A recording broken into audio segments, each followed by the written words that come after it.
hard to detect adult ADD, but I understand with children, especially preteens, 10 to 12, it's especially difficult. Why is that?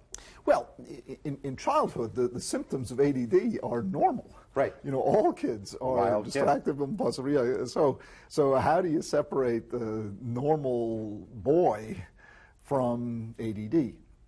And the same thing even with girls. Now we realize that hyperactivity does not have to be part of this diagnosis. Yeah, we always thought ADD was also a boy disease, exactly. a boy disorder. And we now know girls have it and women have it. And the reason we miss them is they weren't hyperactive at all. Right. They weren't overturning chairs and desks. They were sitting in the back of the room quietly daydreaming.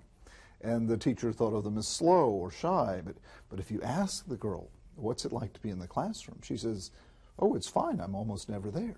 You know, she's got her own world. And the woman, the same thing. The woman, if you ask her, this woman who's been dismissed as a dingbat, you know, or dismissed as spacey, or dismissed as not very bright, if you sit down and talk to her, she'll say, you know, I have such trouble staying focused, and that's why I'm forgetful, and that's why I underachieve, and that's why, and she'll tear up and say, you know I'm smarter than everyone thinks I am. Right. And this is so poignant. But it's also so gratifying, because then I can give a diagnosis and offer a treatment plan, and this woman who has sold herself short, or the world has sold herself short, can suddenly achieve at the level that her brain really entitles her to achieve at. Surprised to learn that this is a problem that could run in the family. Not that it was genetically based, but that within one family you could have, you know, in the entire group with ADD. I understand of your 3 children, 2 have ADD as well. My 15-year-old Lucy has it, my middle child Jack has it, and our youngest Tucker, who's 9, doesn't have it, but he wishes he did, which is sort of shows you how we regard it in the family. My wife Sue doesn't have it, but she thinks it's contagious. You know, now, the single most agonizing, I think, decision when someone discovers they or their children have ADD is to medicate or not to medicate. What's your position generally on this? Well, you know, sometimes people ask me, do you believe in Ritalin? And my response is, it's not a religious principle. You know, this is a medication. If you use Ritalin or the other stimulants properly, it can be dramatically effective and very safe. What most people don't realize is that stimulant medication has been around since 1937. It was first used to treat this condition in 1937. So we have about 70 years of experience in prescribing stimulant medication. That's a lot of clinical experience. Let me just interrupt there for 1 second, though. But having said that, my understanding is because most people were taken off medication once they reached the teens. So the notion of lifelong use of this still is still fairly murky. Is that right? Correct. But what we have is a lot of experience with people taking it 3 to 5 years. What we don't have is experience with people taking it 25 years. So you have to do the risk-benefit analysis. What are the side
at first. You've got hand-eye coordination going on. Big deal. You know, big deal. Hand-eye coordination. You know, it is stimulating, but it is intellectually empty. Yeah, I mean, there's no ideas in it.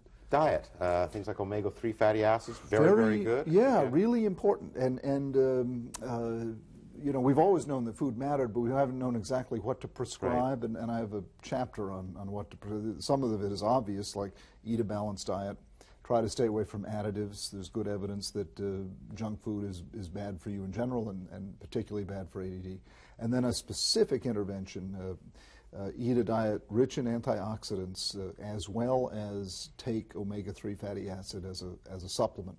And the supplement I suggest is fish oil because it's very rich in... So sardines, salmon... Well, you have to eat an awful lot of sardines and salmon. I think you ought to get a bottle of fish oil. A supplement. Yeah, just like Grandma used to give us castor oil. She was on the right track. Now get... But make sure it's high-grade fish oil because if you don't get the top of the line, you might get contaminants like mercury and other heavy, What advice do you give to someone who has either a spouse or a child with ADD? What's the principal advice that you'd offer? Learn about it. Learn about it, because as you learn about it, you'll learn how to manage it. Don't despair. Don't think of this as a curse. Or a prison sentence or something. At all. Think of it as a gift, but it's a gift that's difficult to unwrap. And what my book tries to do is help you unwrap it so the gift can emerge. Because it looks at first like a curse.